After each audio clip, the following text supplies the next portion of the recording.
So in this chapter, we have discussed the different types of systems.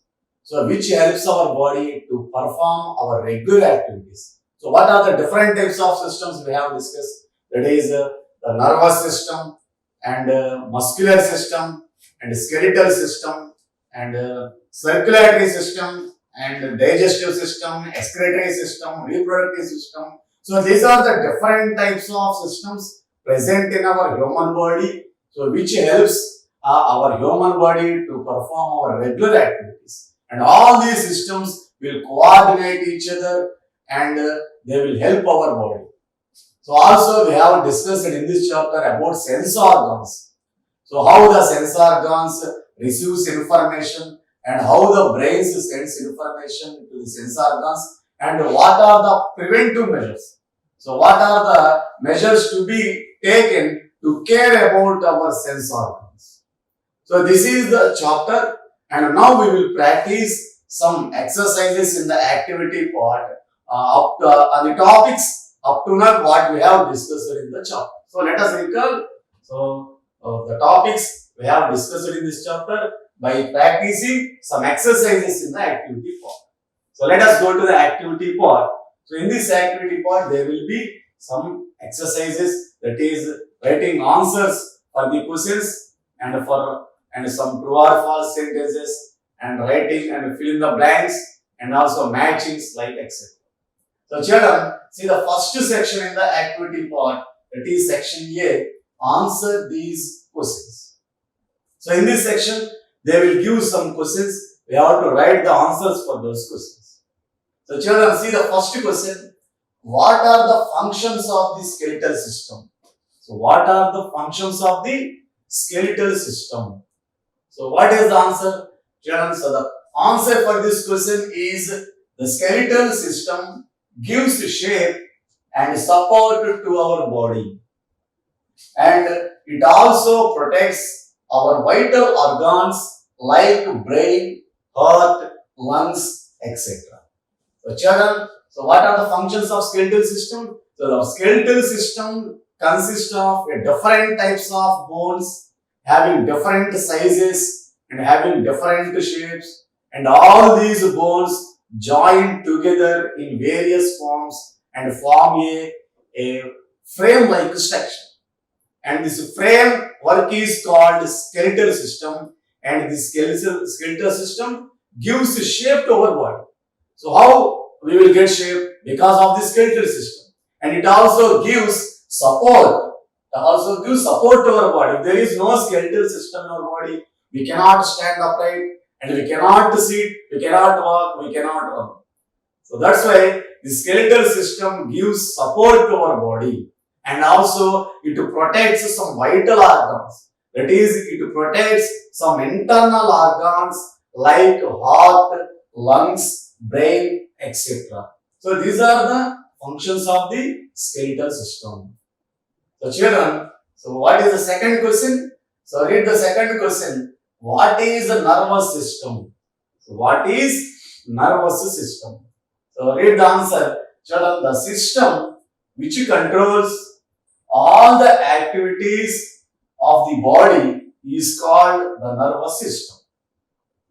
It is made of brain, spinal cord and nervous. That is nerves. So children, what is nervous system? So nervous system, so it controls all the activities of our human body. So it controls all the activities which we will perform daily, like it will controls our speaking and it will controls our walking, running and jumping, speaking, writing and also remembering. So all these types will be controlled under the control of nervous system. So that's why the system can also be called as a communication system in our body.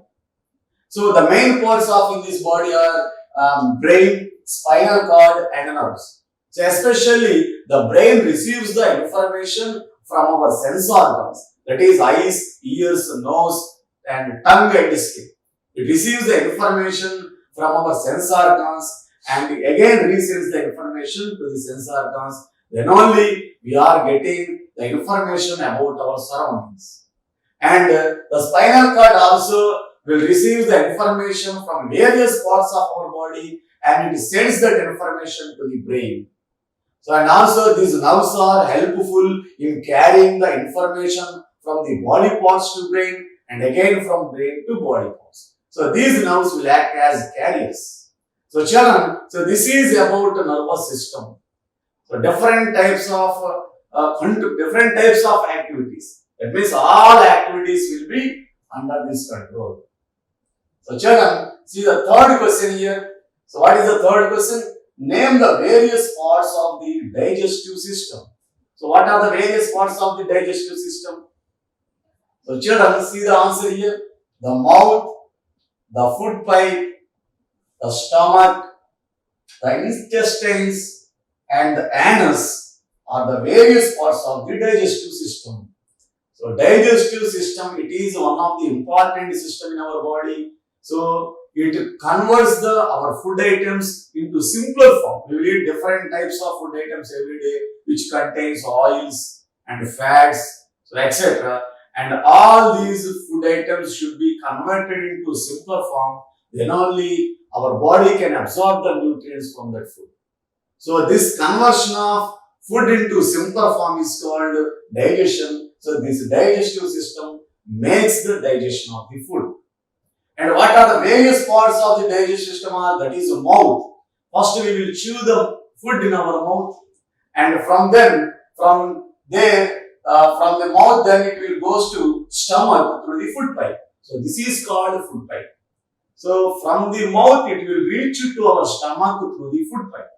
And from the stomach, so in the stomach the food will be mixed with different types of digestive enzymes and it will be converted into simpler form, and from the stomach the simpler form of the food will be sent to intestines. There will be two types of intestine, small intestine and large intestine.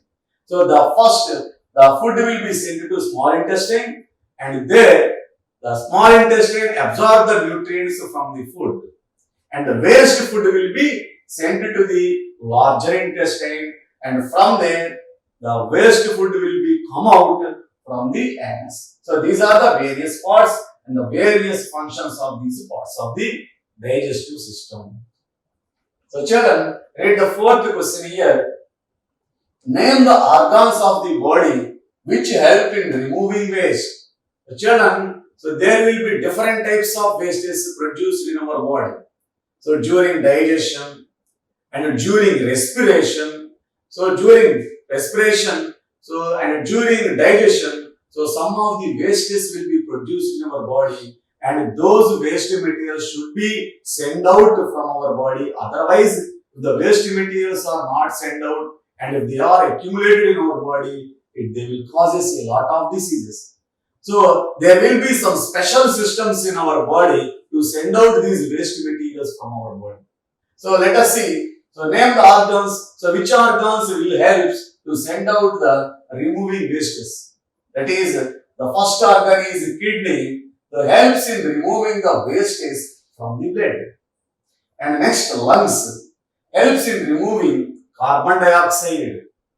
And the third one is skin, helps in removing wastes as I said. So generally children, so these are the three excretory organs. So these three organs are called excretory organs. These organs will send out the waste material from our body. So kidneys, so daily they will clean our blood, they will purify our blood. The kidneys will act as purifiers. They act as filters of our blood, and they will filter the impurities from the blood, and they will be sent out in the form of urine. And also lungs. So lungs help in removing carbon dioxide. Whereas the lungs takes oxygen, and oxygen will be sent to the blood, and the blood will again carry the carbon dioxide to the lungs. The carbon dioxide will be sent out through our nose, so that the lungs helps in removing carbon dioxide. So lungs takes oxygen and removes carbon dioxide. And also skin. So excess of the minerals, that is excess of the salts and excess water will be removed out, that is will be sent out in the form of sweat. So these three organs are helpful in removing the wastage. So children, note down these questions in your notebook.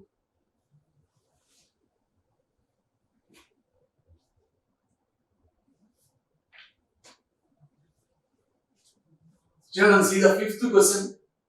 How does the reproductive system help the living beings? How the reproductive system help the living beings? Children, read the answer. The reproductive system helps the living beings in producing the young ones of their kind. So children, every living organism can be able to produce. That means all the living organisms gave birth to the younger ones. That is, all the living organisms will produce young babies which are looking similar to them. So this process of giving birth to the younger ones which are looking similar to them is called reproduction. So because of this reproduction, all the animals are able to continue to live on this earth. So if there is no reproduction and if there is no reproductive system, the living organisms cannot able to produce their younger ones and their race will become extinct and they cannot survive no more time on this earth. So because of their younger ones, they will grow into an adult one, again they will reproduce their younger ones and the younger ones again grow into adult one, those adult one again reproduce their younger ones. So this process continues and they will multiply their numbers on the earth and it is possible to continue their race on this earth. So that's why this reproductive system helps the living being to producing the young ones of their kind. This reproductive system helps them to continue to live on this earth without become extinct. So children, so note down this question also in your notebook.